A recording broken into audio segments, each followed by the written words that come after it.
We find now that we are effectively very close to a war zone. If you fly to Poland, you fly right past Russian territory in Kaliningrad, and then they did this piece of flesh creeping to show we're here, we're Mm. watching you. First, the Times has revealed that an RAF aircraft carrying Grant Shapps was effectively defenceless when its signals were jammed near Russian territory this week because the military couldn't afford to pay for its protective systems. This comes as the Armed Forces Minister, James Heappey, says he's standing down at the next election, citing family reasons. But the former soldier had reportedly been raising frustrations with colleagues about the need to raise defence spending to ward off threats from China and Russia.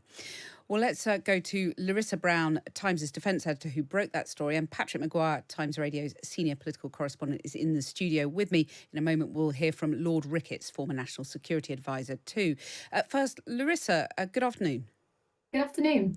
It's a fascinating story about the failure to give VIP jets, these anti-missile jammers, the idea to save 200 million. Just tell us a few more details. Yes, well, I was on the military plane on Wednesday with Grant Shapps, the Defence Secretary, when Russia was suspected of jamming the GPS signal. And then it was quite interesting to learn today that actually that happened because of a decision made a few years ago by Ben Wallace, the previous Defence Secretary, not to upgrade the aircraft with specific capabilities that would have stopped that. So anti-jamming capabilities, military-style avionics. And now I'm told that that decision is actually going to be reversed, as clearly ministers have had a change of heart on the issue. And what are the questions this raises about the state of defence spending more broadly, do you think? Well, so I actually spoke to Wallace this morning about his decision, and he was saying that he was told at the time that it was going to cost 200 million to get all of those protective measures. And he decided that 200 million could buy him a new transport aircraft. It was too much money. And he made the case that it was sort of a vanity project because ministers don't need to go to hostile areas. They can get a military aircraft if they need to do that. And the purpose of this aircraft was to go to places in Europe and more safer territory. But of course, the fact that there needs to be this discussion about this 200 million just shows how tight finances are in the Ministry of Defence. And everyone I speak to in the department is constantly making the case for more money. There's loads of things going wrong, with ships, with army vehicles, and clearly there really is a feeling that as threats are rising, more money does need to go to the department. But Rishi Sunak, the Prime Minister, isn't willing to give the department more money.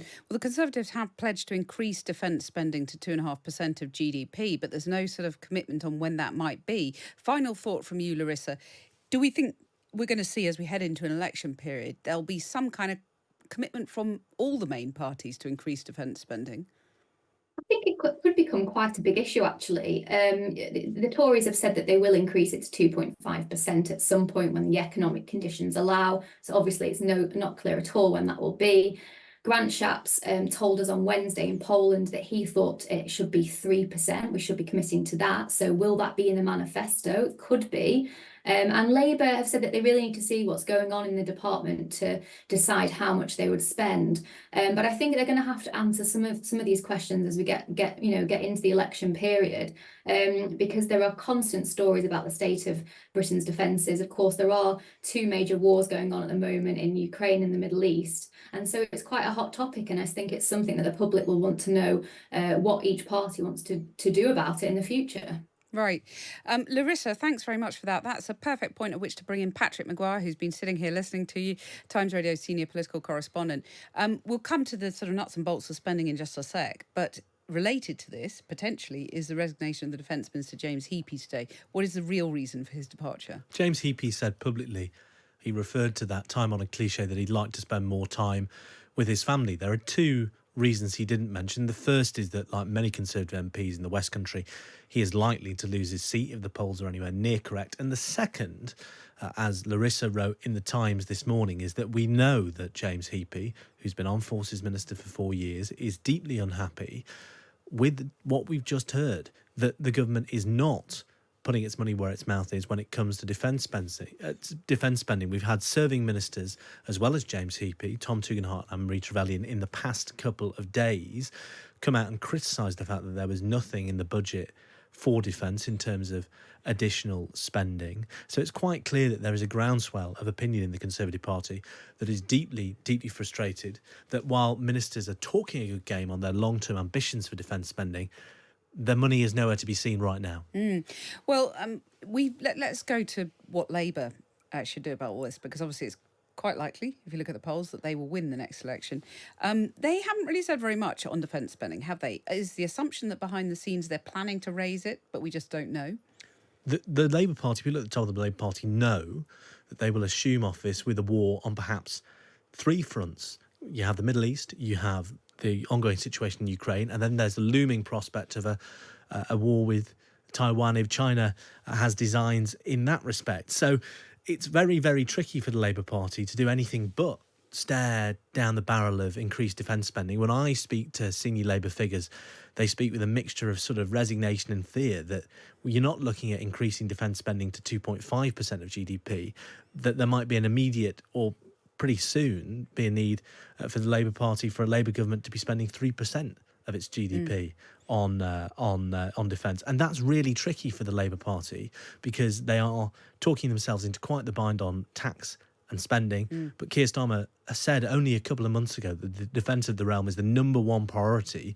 So that would be their priority in terms of public spending. It's pretty clear. Well, very briefly, does that essentially mean we've got to pay more in taxes to defend the country? What price the defence of the realm was the question I asked at the beginning. Almost certainly. Almost certainly. And look, if you look back at history, the very first majority Labour government under Clement Attlee was forced to introduce prescription charges on spectacles and dentures and a range of other things, betraying the sort of free at the point of use principles of the NHS because of the Korean War. And that's an analogy more than one shadow cabinet minister has used with me.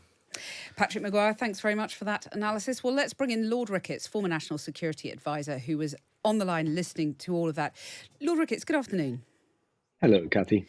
First, I just want your comment really on this extraordinary story in the Times that the RAF aircraft carrying the Defence Secretary was effectively defenceless because it couldn't afford to pay for its protective systems this week when it flew near Russian territory. What's your response to that?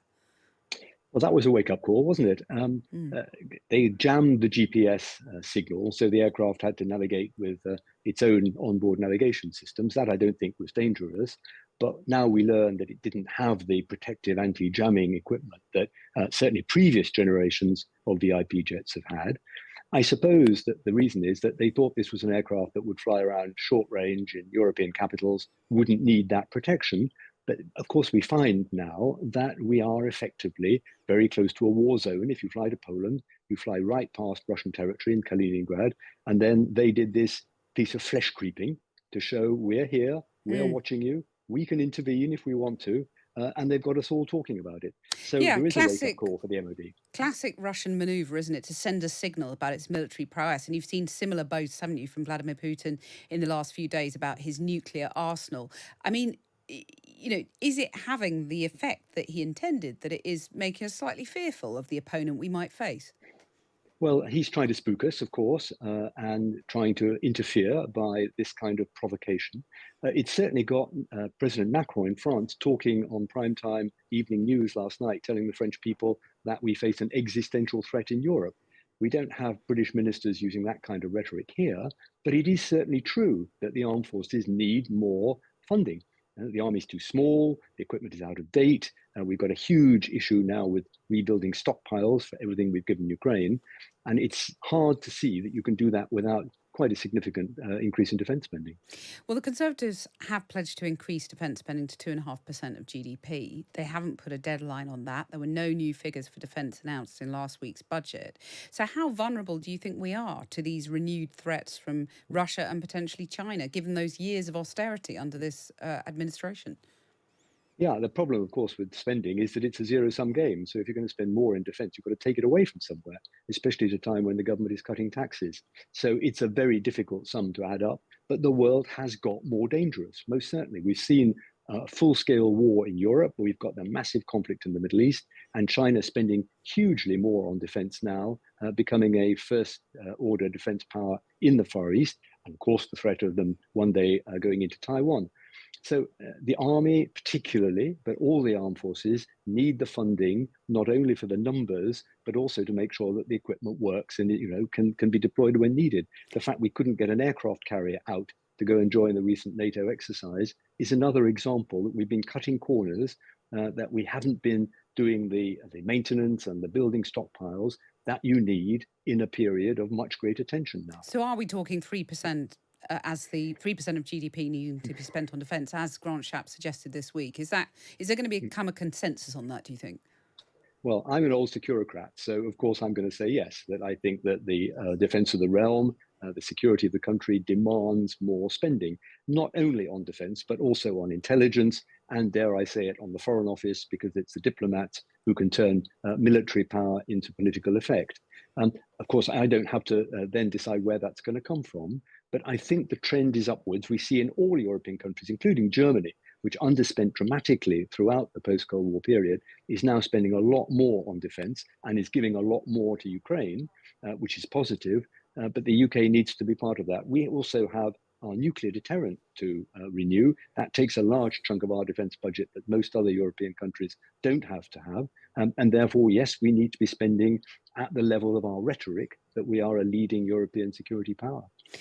And where's the public on this, do you think? Because if Labour does win the election, we were hearing from Patrick Maguire just a moment ago that, there's in all probability, they'll commit to raising defence spending. That could mean higher taxes. Do you think people, given the extent of the threat we're facing from Russia and China, do you think the public will be prepared to pay more for defence? I don't think the public feel that they are under imminent threat. And I don't see British ministers going out on the media and talking in those terms, except one or two of the defence ministers. As I said, President Macron is out there escalating the rhetoric about the threat that Europe faces from Russia. Some might say he comes rather late to that party because in the early stages he wasn't as firm in supporting Ukraine. He is now. And I think if we are going to have to raise taxes to pay more for defence, then ministers, whichever government is in power later in the year, are going to have to go and make the case to the public that this is more important than a big boost to spending, even for the NHS or for education or for transport, all the other needs that we have. Because at the end of the day, if our security isn't there, then spending on everything else is greatly at risk. Lord Ricketts, thanks very much for joining us. Tony has texted in saying, Cathy, are we a laughingstock or what? We have state-of-the-art missiles that don't work, naval vessels that break down in the middle of war games training, pilots who have to be trained in Italy because we no longer have the facilities, and then this news today. You couldn't make it up.